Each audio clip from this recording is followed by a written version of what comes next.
Om Vakratunde Mahakaya Surya Koti Samprabha Nirvignam Kuru Me Deva Sarvakaryeshu Sarvada Saraswati Namastubhyam Varade Kamarupini Vidyarambham Karishyami Siddhir Me Sada Gurur Brahma Gurur Vishnu Gurur Devo Maheshwaraha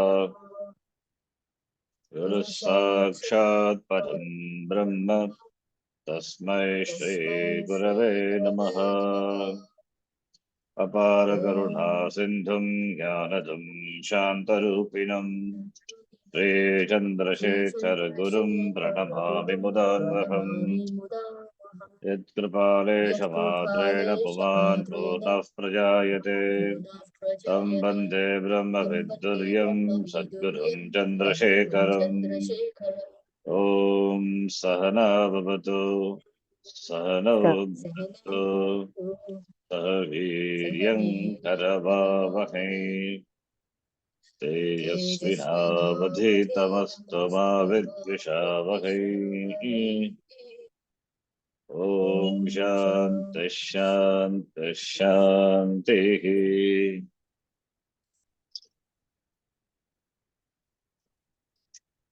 Om Shri Paramatmane Namaha. Shri Paramatmane Namaha. Atha Shashtodhyayah. Shashtodhyayaha.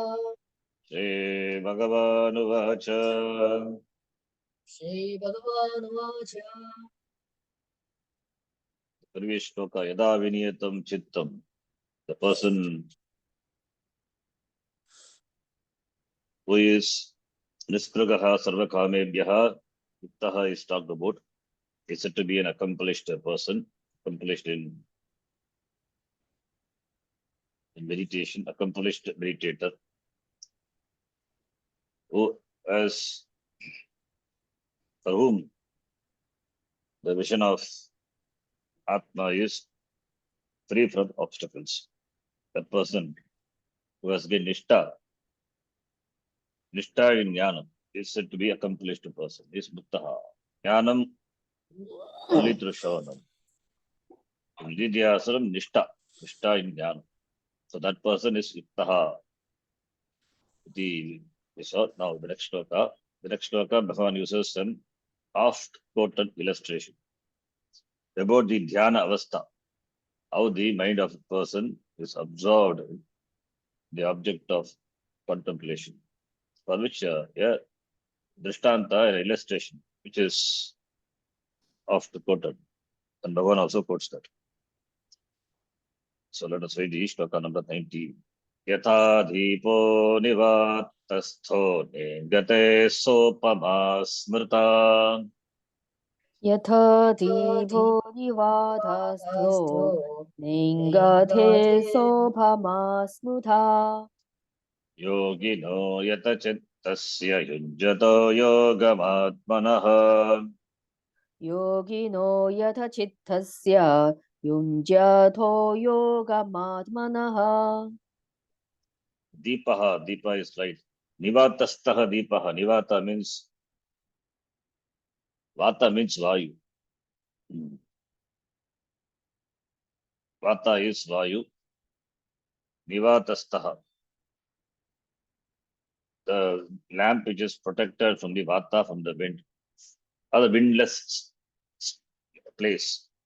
A Deepa which is kept in a place which is free from the wind. Na ingate, na ingate. It doesn't tremble, doesn't shake. That is the Upama Smrta, which is cited. Upama, illustration cited for what? Yoginaha yatachittasya yunjataha yoginaha. For the one who meditates, for the one whose mind, yatachittasya, whose mind, the chitta is yata, composed. Yunjataha, the one who meditates on Atmanaha, Yogamatmanaha. So, Yunjataha, Yoginaha, Yogamatmanaha, Yatachittasya. This is cited as an example. Like the lamp which is placed in a windless space doesn't shake. Similarly, Yatachittasya, the mind of the person who practices. Atmanaha Yogam Yunjataha Yoginaha, who practices contemplation on the Atma. His mind also, like a lamp, doesn't shake as the lamp does, the windless space doesn't shake, doesn't tremble. Similarly, Nivatastaha, protected from the wind, or can be translated Vataha means Vayu. Vatastaha, Nivatastaha, there is no Vata, there is no wind. Deepaha, na ingate, neingate, sandhi, guna sandhi, na ingate, neingate, doesn't flicker, doesn't tremble. Similarly, Atmana Yogam, that is Yogam Atmanaha. Yogam here is Jnana Yogam, Nididhyas. Yogam Atmanaha. Atmanaha Yogam is contemplation of Atma. That is Nididhyas. Yaha Yunjataha. Yunjataha is present participle, one who practices. So Yunjataha, for the one who practices Yogam, this Dhyanam, Nididhyasam, Atmanaha Yogam, for him, the mind of such a person, Yunjataha Yogam Atmanaha Yatachittasya, the composed mind of whom? Yoginaha Yatachittasya Atmanaha Yogam Yunjataha. This is cited as an example. Sa Upama Smrta. This is often cited as an example. Just as a lamp protected from the wind doesn't flicker, similarly for the composed mind of the meditator, Yatachittasya Yogam Atmanaha Sa Upama Smrta. This illustration is cited. An illustration cannot give you the knowledge of the object for which it is an illustration, but it can bring one's understanding of it a little closer. Upamanam. Upamanam is also a pramana. In fact, Upamanam, six pramana, six valid means of knowledge. Upamanam also is counted as one. Upamanam. Something is referred to by, something unknown is indicated by, referred to by something which is known, because there is some closer resemblance, there's some closeness. So by presenting someone which is we know, something which is not known, but it is closer to it in terms of resemblance, is cited, is presented. In that sense, Upamanam is a pramana. So here Upamanam is given. Upamanam cannot give what is the knowledge of the object, but Upamanam gives understanding what it is, what would be like that. Like to say, a water buffalo is like a water buffalo. A water buffalo is a water buffalo. It's not an illustration because it is like a water buffalo. Because one's understanding of water buffalo is not brought any closer. Closer means closer in the buddhi, not physically. Closer in cognition. It's brought closer to your cognition, not brought any closer to the object water buffalo than it was before the statement was made. Because it's a valid means of knowledge, so Upamanam, therefore, illustration, when you give the illustration, should bring us, to take us closer to what it refers to in terms of cognition, in terms of understanding. So a water buffalo, suppose, is not known, and you want to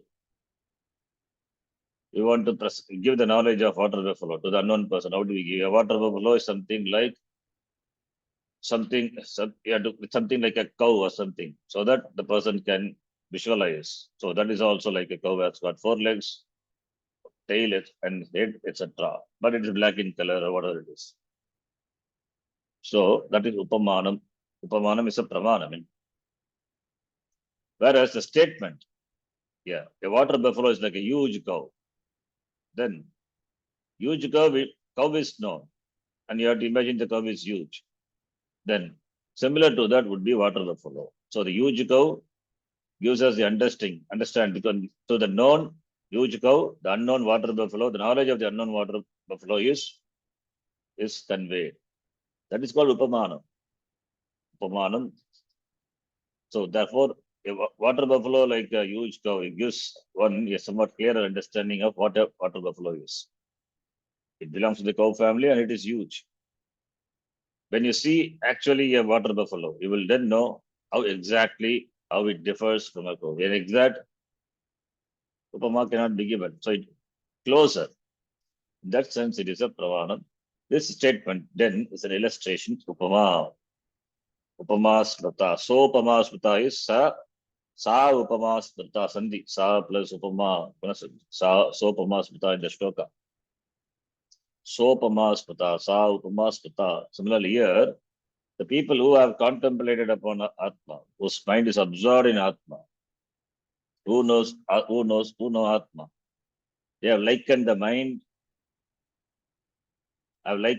of a wise person to a flame. Similarly, the mind of such a person is comparable to a flame that is protected from the wind. As the wind doesn't shake, similarly the mind of the person doesn't shake, remains steady, and the object of meditation, that is Upama. This mind, they say, doesn't tremble. That is a windless place. The lamp is kept in a place where there is no wind. It means oxygen is not, it doesn't mean oxygen is not there. Oxygen is there, but the lamp is not shaken by the wind. So this doesn't mean that it awakens in any way, but like the flame, there is a continuous flow of light. In fact, a flame is not really a flame. If you could reduce the speed at which the flame rises, you would find that it is moving all the time. So therefore, the point made here is that in spite of this movement, the flame doesn't shake at all. That is the flame is also a continuous one, continuously moving one, but in spite of movement doesn't shake. That is the upama here, comparison here.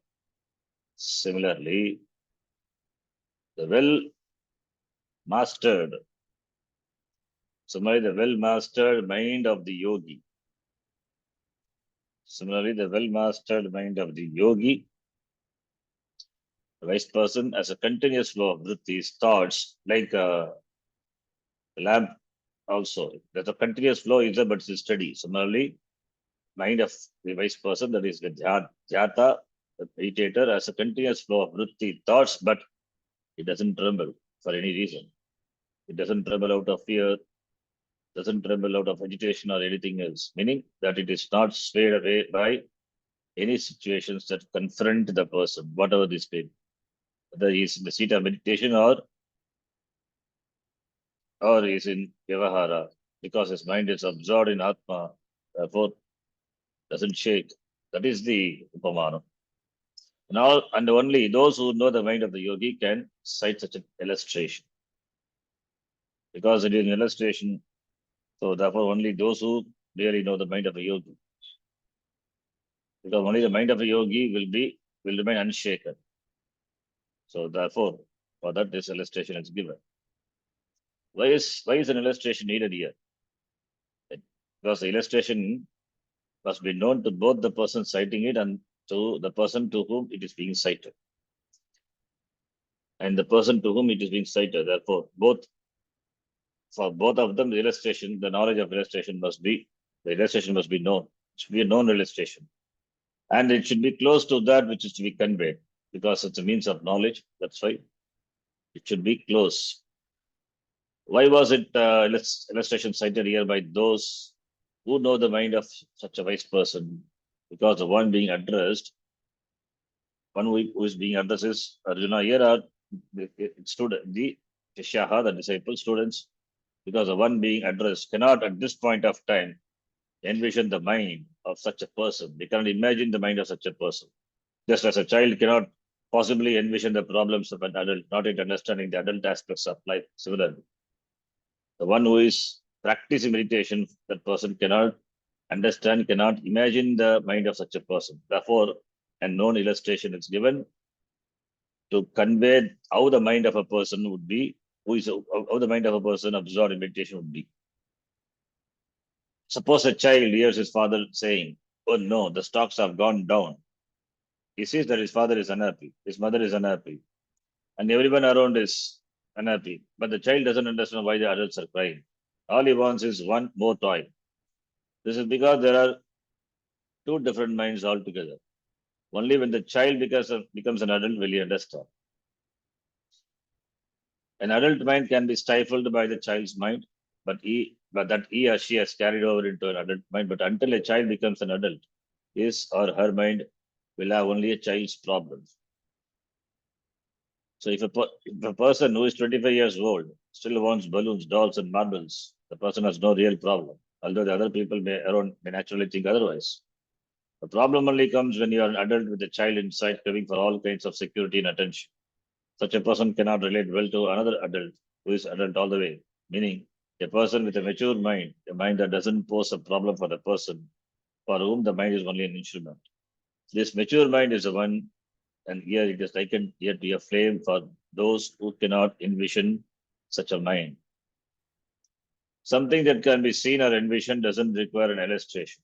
So illustration is given only when something which we cannot, which cannot be, which is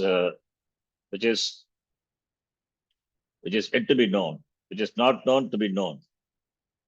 If it is available, it can be shown to the person. For example, I can say this is a crystal. Since I am showing it to you, I need not tell you that crystal is like a glass. If you can see it, you can use other pramana pratyaksha. Because the crystal is available, therefore you don't require any illustration. But what about the mind of such a person? Whereas if you don't know what a bison is, but you know what a buffalo is, then I can tell you that bison is like a buffalo. Because there is an approximation between the two, closeness. Your understanding of a bison is a little closer than what it was by saying bison like a buffalo. Similarly, here in the illustration also, the flame is an illustration to help you understand the mind, what the mind of a wise person is like, cited by people who know what it is all about. So there are people who knows what would be the mind of such a wise person, and therefore to those who wants to know, this illustration is given. So like the mind of the wise person is like the flame which doesn't flicker. In this shloka, the words yogam yunjataha, yunjataha is present participle, which can be taken yogam yunjataha, refer to a person who is following Patanjali's Ashtanga Yoga, Eightfold Yoga, or you can take the person contemplates upon Atma, Nidhyasana. Yogam. Yoga itself is a practice, which means a person attempts to unite his or her mind with the desirable Atma. How does it unite? There is no physical union. There is because the knower is Atma. So therefore, it is contemplation. Unite his mind with the desirable Atma. That is what yoga is. Unite means not physical union. It is knowing Atma as I am. That is a union. Therefore, yogam injataha atmanaha. And Shankar Bhagavad Pada defines yunjat here as one who practice yogam yunjataha, who practices this yoga, this contemplation, uniting the mind, contemplating an Atma, that is uniting the mind, thinking about Atma, entertaining thoughts with regard to Atma. The mind is absorbed in Atma. That is the yogam, union, which Bhagavan Krishna discusses further in the next four shlokas. So here, yogam, etc., this referred to Patanjali Yoga Sutra, Patanjali Yoga, and there's a commentary to Gita by Madhusudana Saraswati. Is another beautiful commentary there. He refers to Patanjali's Ashtanga Yoga for the shlokas in this chapter. It's a good one.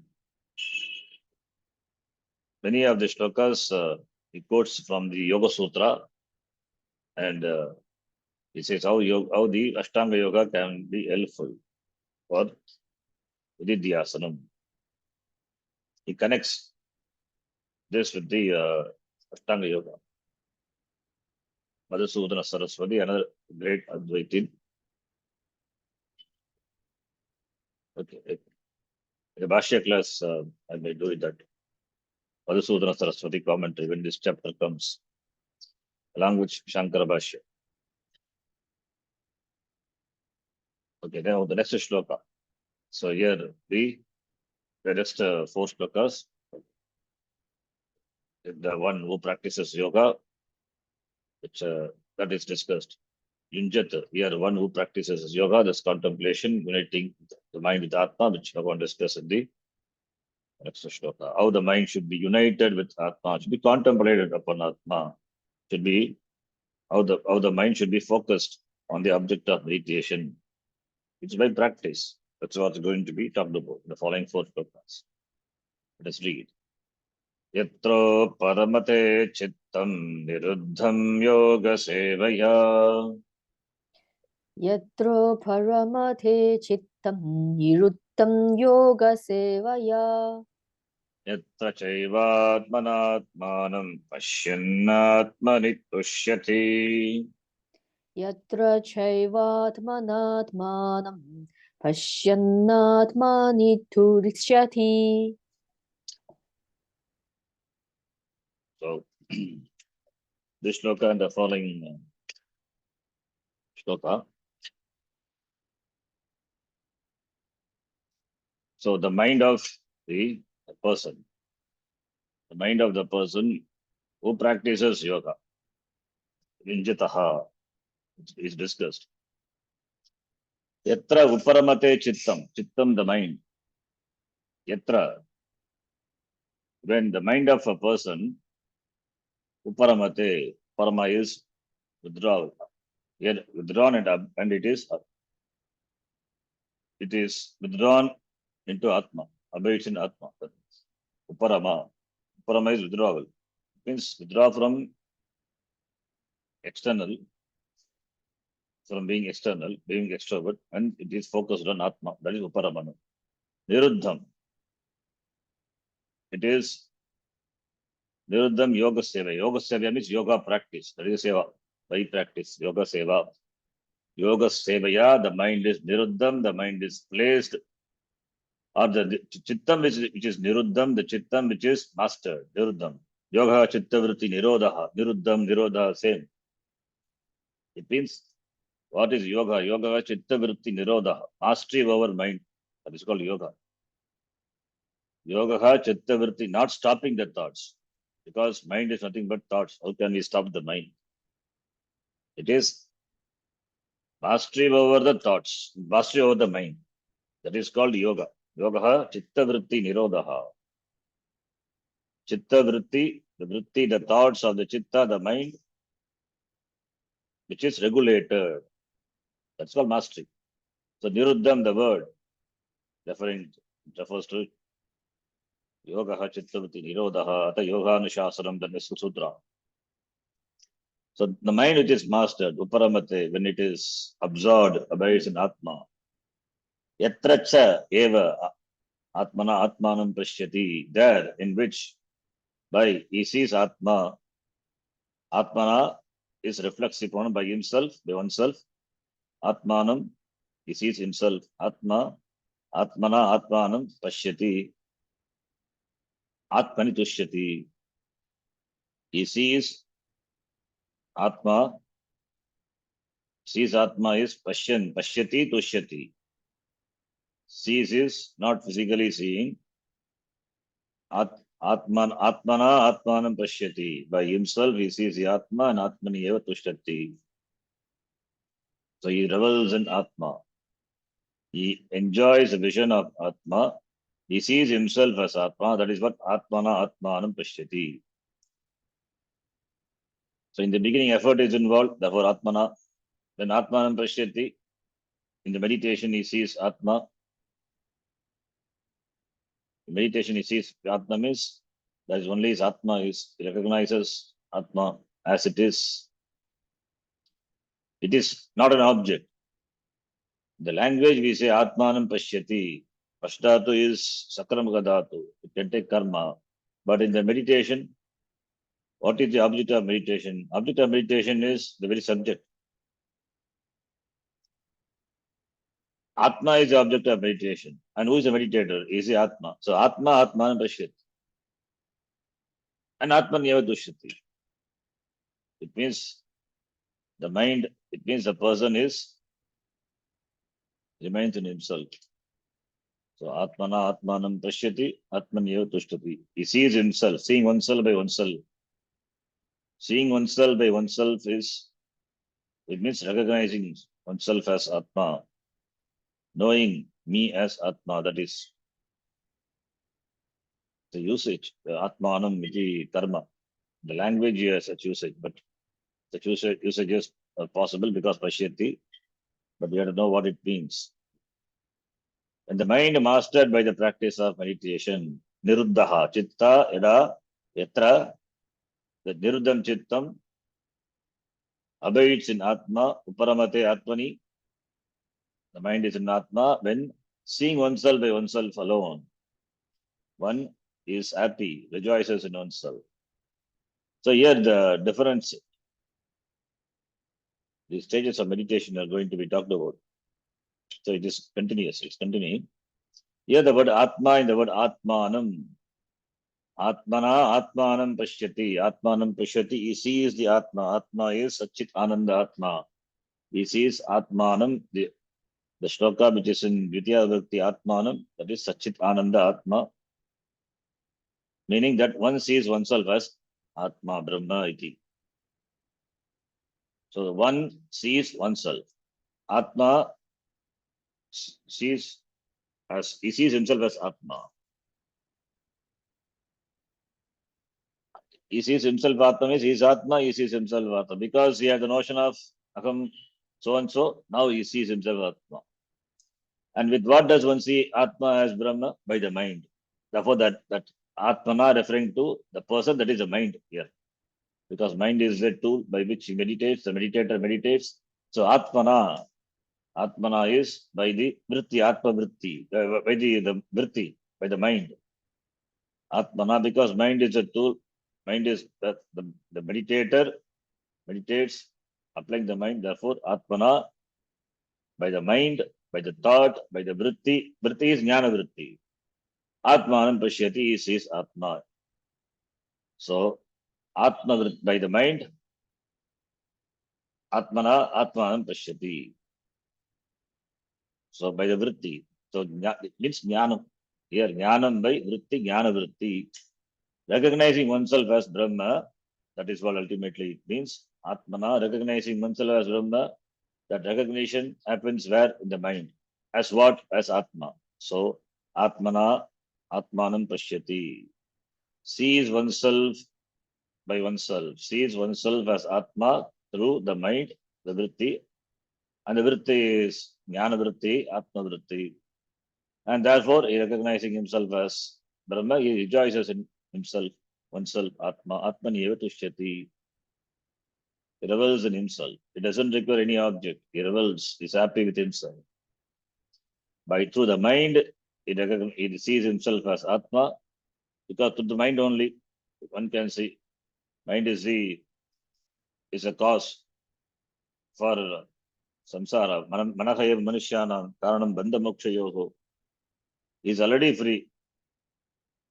Not that freedom is to be gained. Because of the notional bondage, because of ignorance. Because of the ignorance, Atma doesn't have ignorance, mind has ignorance. Now the mind there is vritti, jnana vritti. Therefore through the mind he sees himself as Atma.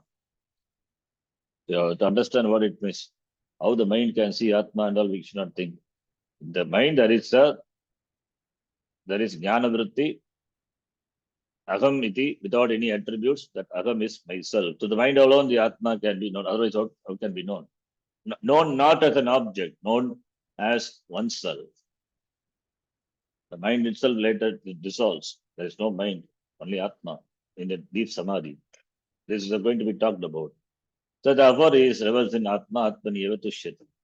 Thus, there are 4 case endings here for Atma. So Atmana, Atmanam, Atmani. Atmana is by the mind, Atmanam is Satchidananda Atma, Atmani is in Atma again. The second are the accusative case, Atmanam meaning oneself. The 4 case endings for Atma. The second case, Atmanam or accusative, Atmanam meaning oneself. The third case, are instrumental, Atmana meaning by oneself. And 7th case, Atmani meaning in oneself. Who rejoices? The yogi, the Atma. The Atma rejoices in himself, by himself, seeing oneself. The yogi, the Atma, the first case, the nominator, is the agent of rejoicing. Therefore, thus, seeing oneself by oneself, one rejoices in oneself. Atmana Atmanam Pashyan Atmani Tushyati. So, Atmana Atmanam Pashyati Atmani Tushyati. All the four case endings are used. Atma. We will see the implication of this sloka in the discussion of the next verse. So Atma, the yogi is not separate from Atma, yogi Atma. Through the mind, Atmana. The object of meditation, Atmanam, Sachitananda Atma. Pashyati. Pashyati means sees, knows, recognizes. He recognizes himself as Atma Brahma. And therefore he rejoices in himself. He doesn't require any other thing. He's happy with himself. Atmani Tushyati. That is the meaning. So Atmana is mind. That is, say Atmana, it's individual. Atmana is Jivaha, therefore mind. So Jivatma, the yogi, through the mind, as an individual, through the mind, meditates on Atma and he sees himself as Atma. Then where is individuality? Individuality is not the, he sees himself as Atma, Brahma. So in the Jnanam, the individuality also dissolves.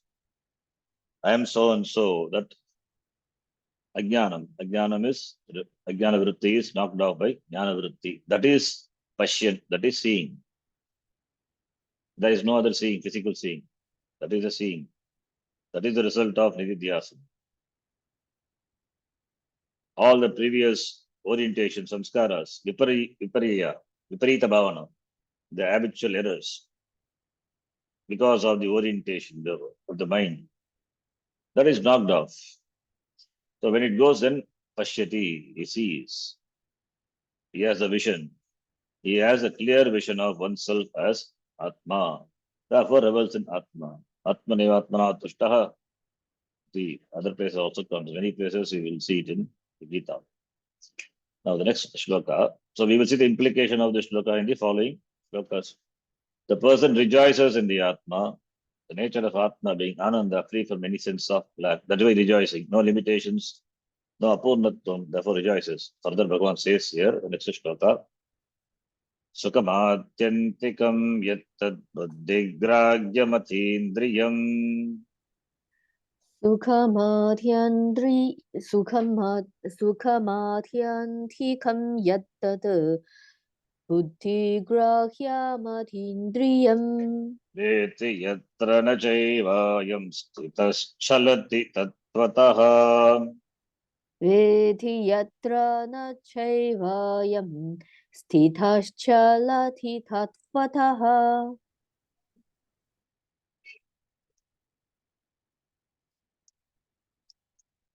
So this is another shloka following the previous one. The fourth shloka it talks about the mind of such a person, jnani. That is Sukam Atyantikam Yattat. Atyantikam is, it is absolute. It is Swarupa Ityartaha. Atma Swarupa is Sukam Ananda Swarupa. Therefore, Atyantikam Sukam. Atyantikam Sukam Yat Buddhi Gragya Matindriyam, which is known through the Buddhi, the mind. Atmana Atmanam Pashyati Atmani Tushyati, through the mind, through the Buddhi. Veti. Yatra, in which the cha evam not yatra na sthitaha na chalati. It is sthitaha. Sthitaha means nishta, absorbed in that, absorbed in himself, and there is no chalanam, never moves away. Like the wind which is placed, like the lamp which is placed in a windless place, like the lamp which is placed in the windless. So similarly here, na chalati, he doesn't shake, doesn't move away from himself. Because he's absorbed in himself, doesn't move away That is a, yeah, doesn't move away, doesn't move from the truth of oneself. The vritti, the thought by which one recognizes an object, object is known only to the vritti. How the mind, how an object is known to the vritti. The vritti, that's a method, there is a process talked about in the Shastram. The vritti envelops the object and it is reflected in the mind, then the knowledge takes place. This is how the knowledge takes place. Knowledge of an object takes place. There's a pot. How do you know that there's a pot? The vritti envelops the pot. Now the pot is gata vritti.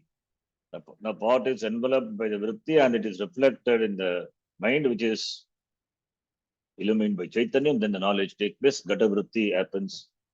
So that therefore the vritti by which only an object is recognized. And the object and the object of vritti are identical. The vritti that is a thought by which one recognizes an object, and the object of the vritti. What is the object of the vritti? Vritti by which an object is recognized, and the object of the vritti, they are same. Object of the vritti is the vritti by which one person recognizes a pot, recognizes, say, for example, a pot. And the object of vritti is pot vritti. They are identical.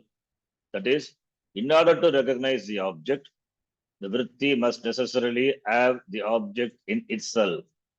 Here, Swamiji gives an example. If I have to recognize a pot, a ghata, the vritti must assume the very form of the pot.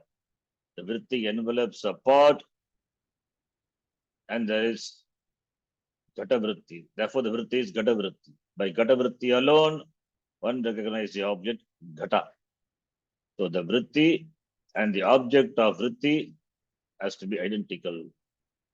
So, for the knowledge to be take place. What about Atma? For the recognition of Atma also there must be a vritti. This vritti is created by Pramanam, Shastra Pramanam, and it destroys Ajnanam, self-ignorance. Now this vritti is brought back by the contemplator in Nididhyasana. That is what Nididhyasana is.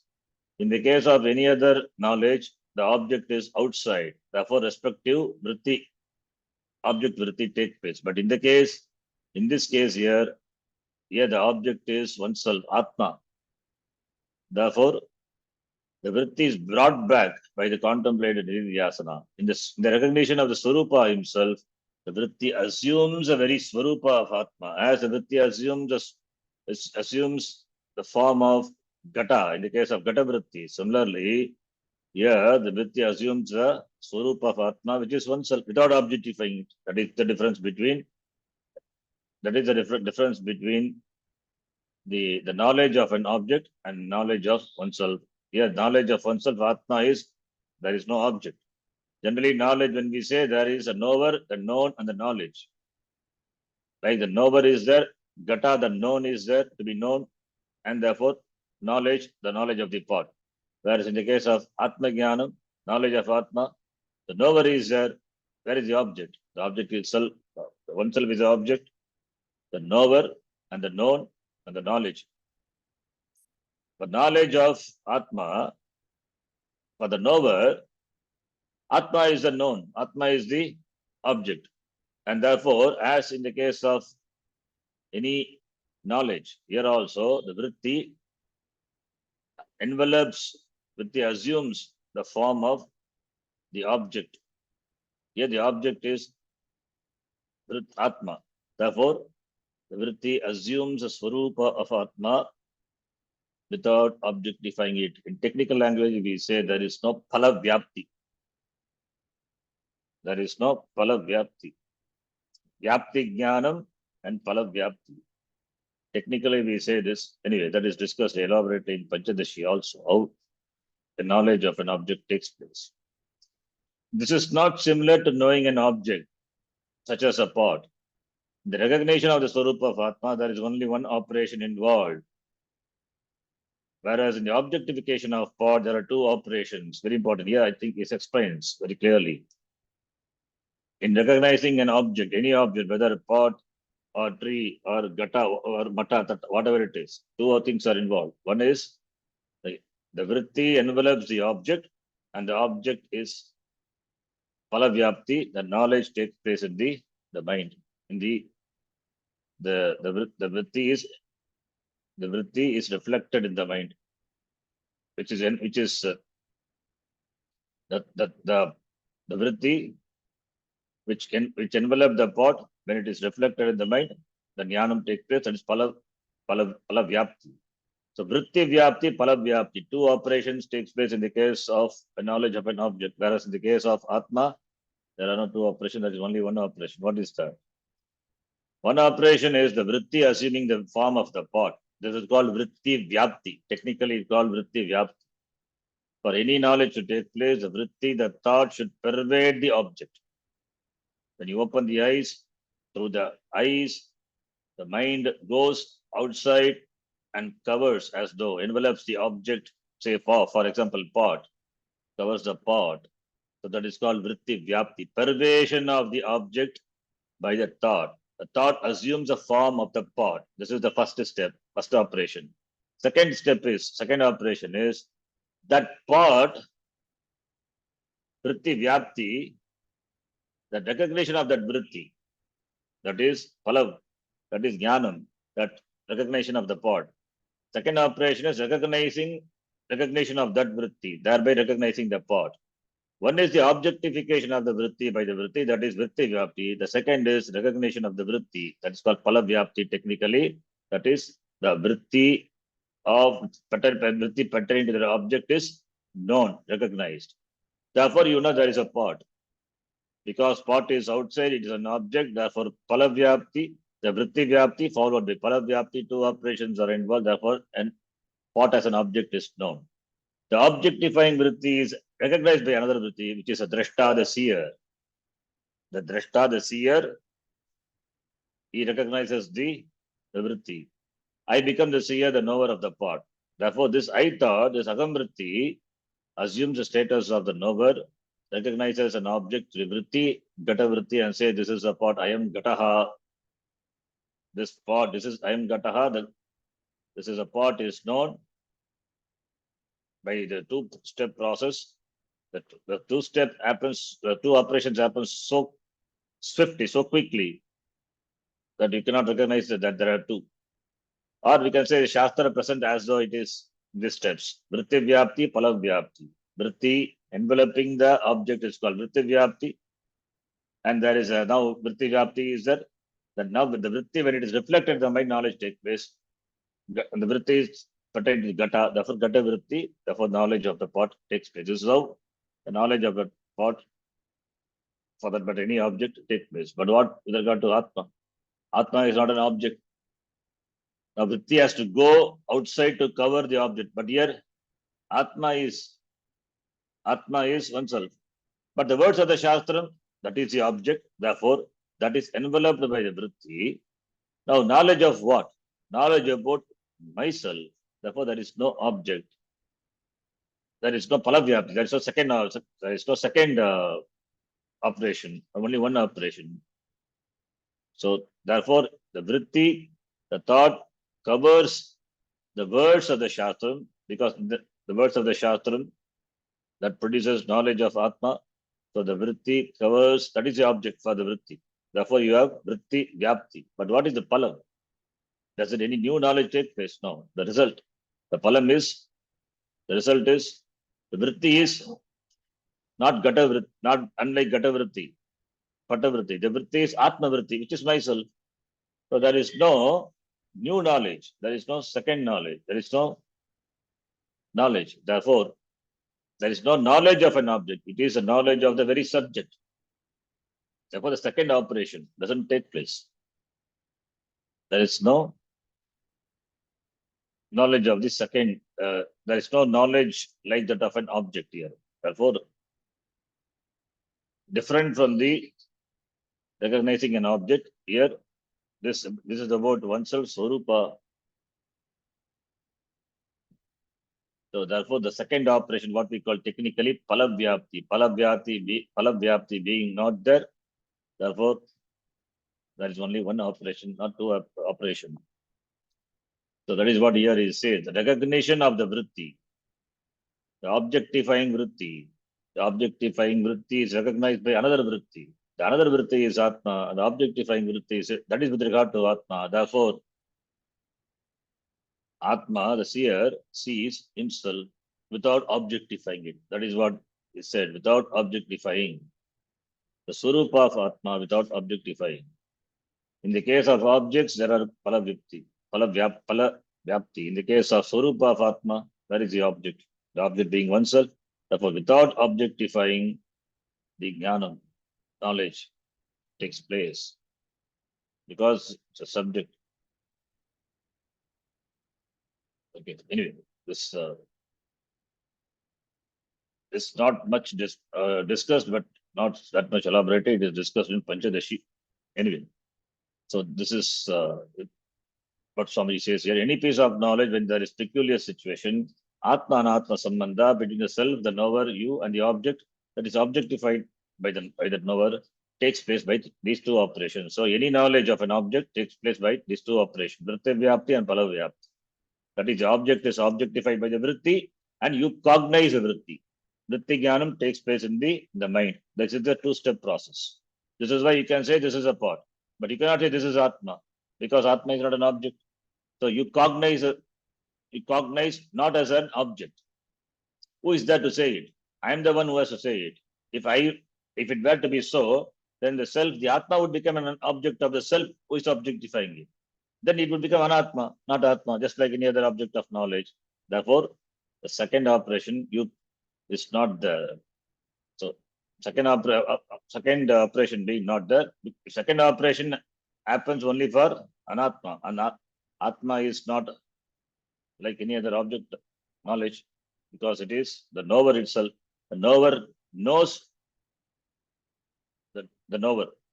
The knower without objectifying knows himself. So that is what here we say. It is different from the object knowledge. It is self. That's why we say self knowledge. Pot knowledge and self knowledge. For pot knowledge, there is object other than the knower. Whereas self knowledge, the self is not different from the knower. Therefore, the vritti jnanam, just by vritti jnanam knowledge, you cognize a vritti. Only there is a cognition of the vritti without objectifying it. Unlike in the case of a ghata. Okay. So therefore, seeing Atma is different than seeing an object. Yes, we'll see that. We'll see that in the next class. So we'll stop here. This is an interesting topic discussed in Panchadashi. My class also have discussed this. Vritti Vyapti and Pala Vyapti. This is the process by which the knowledge of an object takes place. Vritti Vyapti, Pala Vyapti. Vritti means thoughts. Vyapti means derivation. So, knowledge takes place only in the mind, the antakaranam, in the form of vritti. When an object is there outside, the vritti, through the sense organ, flows outside, envelops, as it were, the object, and that object vritti is cognized in the mind. And the vritti, the pervation of the object by the antakarana vritti, which removes avaranam, that is the first step. The pala vyapti is then the pervation of the object by chidavasa. Say technically chidavasa. That is in the mind, it is known as an object. So pala vyapti. This is with regard to knowing an object.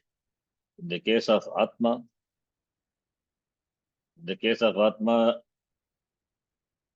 there is no object, but the vritti, the thoughts, the words of the Shastra, they are the object. They are enveloped by, as though, by the vritti, and the knowledge happens. Knowledge of what? Knowledge not an object. Knowledge of the very knower itself. So in the Chidabhasa, the object is known. But here, in the case of Atma Jnanam, in the mind, who is known? There is no object. The knower Swarupa Atma Swarupa is known without objectifying it. In that way, it is different from the object knowledge. That's what Swamiji says last. If this is also like the object knowledge, and Atma also will become an Anatma. That's the problem. Therefore, in the case of Atma, there is only, in the case of Atma Jnanam, there is only Vritti, just Vritti Jnanam. Phala not there, because object being not there. Atma is not an object. Okay, we'll stop here. We'll discuss elaborating in many places, Panjadashi and Vichara Sagara, etc. Okay, this is incidental discussion here. Okay, we'll stop here. Om Purnamadah Purnamidam Purnat Purnavadachyate Purnasya Purnamadhaya Purnameva Vashishyate Om Shanti Shanti Shanti Harihi Om Shri Gurubhyo Namaha Harihi Om Dhanyavadaha.